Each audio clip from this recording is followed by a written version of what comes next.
Lot number 12 is a story called Outrunning the Reaper, and I wrote it as a new incarnation of a very old tale, often called An Appointment in Samara. And along with it comes a work of genius by the Canadian-Indian illustrator Prashant Miranda. His skill is beyond description, and it's a watercolor that I have spent hours gazing at and allowing it to feed my own imagination.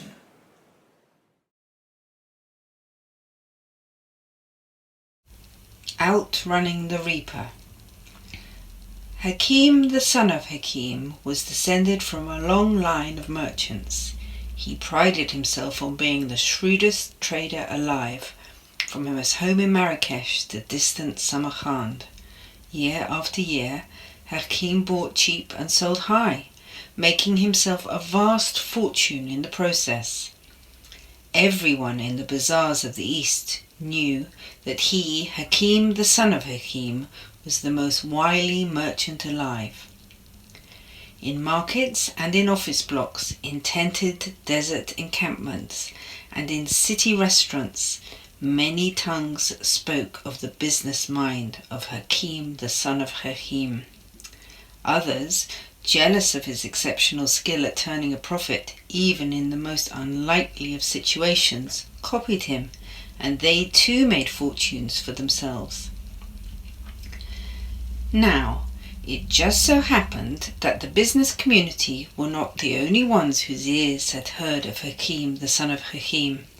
You see, every conversation spoken wafts up into the heavens and down to the nether regions of hell.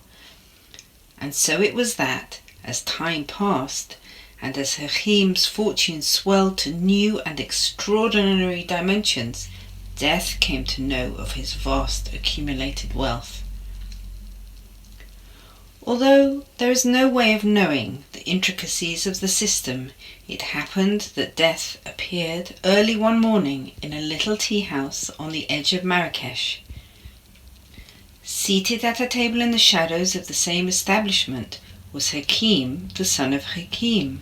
He was sipping a glass of sweet mint tea, thinking of a shipment of spices from Arabia, when he spotted Death standing less than 6 feet away. Dressed from head to toe in black, she held a scythe in one hand, and in the other she was clutching a sundial. As the merchant's gaze fixated upon her, Death urgently inspected the sundial. She seemed gravely concerned, as though her calculations were somehow incorrect. Terrified to the core, Hakim, the son of Hakim, leapt up and fled. He clambered into his car and he raced at full speed to Casablanca in a desperate bid to put distance between himself and the Grim Reaper. Perspiring and bewildered, he arrived at his brother's home in the old Medina. Having exchanged salutations with his brother, Hakim, the son of Hakim, explained what had happened. The merchant's brother calmed his kith and kin and then served coffee. But as Hakim took a sip of the beverage, he once again saw Death standing there. Again she was armed with a scythe and was fumbling with a sundial, seeming more confused than before. Letting out a shriek of woe and consternation, Hakim, the son of Hakim, leapt up and clambered into his vehicle once again. Uncertain how to outpace the Grim Reaper, he drove straight to the airport and boarded a plane bound for New York. With no luggage or firm travel plans, he hurried to a car rental counter and asked for the fastest vehicle in their fleet. But, to his horror, Death was standing in the shadows, scythe and sundial in hand. Once again she seemed utterly confused. More fearful than he had ever been in his entire life, Hakim, the son of Hakim, ran to the rental car, jumped in and drove as fast as he could. By sunset he had reached a sleepy little town called Tinicum, well off the beaten track. Letting out the heaviest sigh of his life, he checked into a motel. A little calmer now, Hakim the merchant lay on the bed and thanked Providence for sparing him. Just as the thanks left his lips, he felt a frozen chill sweep through the room. Death was standing in the corner, scythe and sundial in hand as before.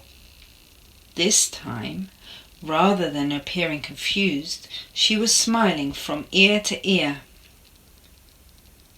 Realizing his time had come, Hakim the son of Hakim cleared his throat and asked the Grim Reaper why she seemed so content.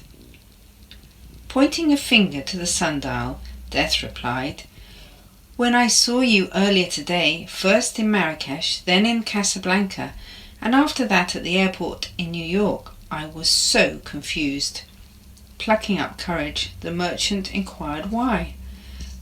"Because," answered Death, the blade of the scythe raised above her head, "I knew that I had a rendezvous with you here in Tinicum at this exact appointed hour."